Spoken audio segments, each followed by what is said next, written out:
जीवन साथी सबसे अजीज होता है।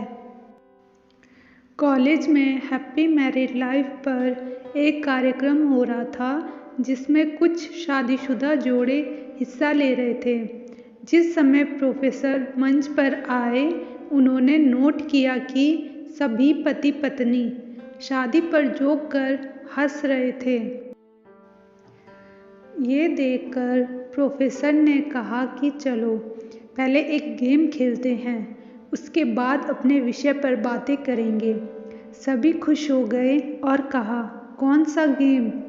प्रोफेसर ने एक मैरिड लड़की को खड़ा किया और कहा कि तुम ब्लैक बोर्ड पे ऐसे 25-30 लोगों के नाम लिखो जो तुम्हें सबसे अधिक प्यारे हों। लड़की ने पहले तो अपने परिवार के लोगों के नाम लिखे, फिर अपने सगे संबंधी, दोस्तों, पड़ोसी और सहकर्मियों के नाम लिख दिए। अब प्रोफेसर ने उसमें से कोई भी कम पसंद वाले 5 नाम मिटाने को कहा। लड़की ने अपने सहकर्मियों के नाम मिटा दिए। प्रोफेसर ने और 5 नाम मिटाने को कहा। लड़की ने थोड़ा सोचकर अपने पड़ोसियों के नाम मिटा दिए। अब प्रोफेसर ने और 10 नाम मिटाने को कहा। लड़की ने अपने सगे संबंधी और दोस्तों के नाम मिटा दिए। अब बोर्ड पर सिर्फ 4 नाम बचे थे, जो उसके मम्मी पापा, पति और बच्चे का नाम था। अब प्रोफेसर ने कहा, इसमें से और 2 नाम मिटा दो। लड़की असमंजस में पड़ गई।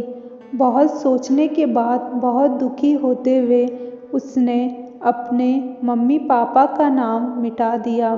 सभी लोग स्तब्ध और शांत थे, क्योंकि वो जानते थे कि ये गेम सिर्फ वो लड़की ही नहीं खेल रही थी, उनके दिमाग में भी यही सब चल रहा था। अब सिर्फ 2 ही नाम बचे थे, पति और बेटे का।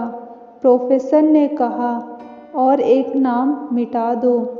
लड़की अब सहमी सी रह गई। बहुत सोचने के बाद रोते हुए अपने बेटे का नाम काट दिया।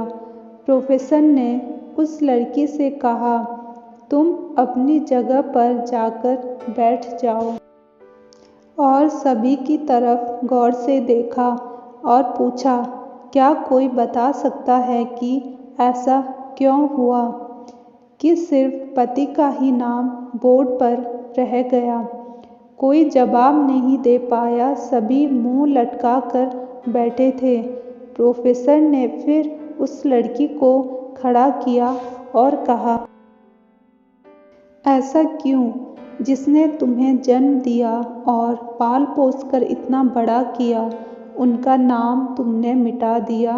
और तो और, तुमने अपनी कोख से जिस बच्चे को जन्म दिया, उसका भी नाम तुमने मिटा दिया।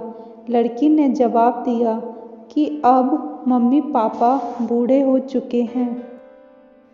कुछ साल के बाद वो मुझे और इस दुनिया को छोड़ के चले जाएंगे। मेरा बेटा जब बड़ा हो जाएगा तो ज़रूरी नहीं कि वो शादी के बाद मेरे साथ ही रहे, लेकिन मेरे पति जब तक मेरी जान में जान है, तब तक मेरा आधा शरीर बनके मेरा साथ निभाएंगे। इसलिए मेरे लिए सबसे अजीज मेरे पति है। प्रोफेसर और बाकी स्टूडेंट ने तालियों की गूंज से लड़की को सलामी दी। प्रोफेसर ने कहा, तुमने बिल्कुल सही कहा कि तुम और सभी के बिना रह सकती हो, पर अपने आधे अंग अर्थात अपने पति के बिना नहीं रह सकती। मजाक मस्ती तक तो ठीक है, पर हर इंसान का अपना जीवन साथी ही उसका सबसे ज़्यादा अजीज होता है।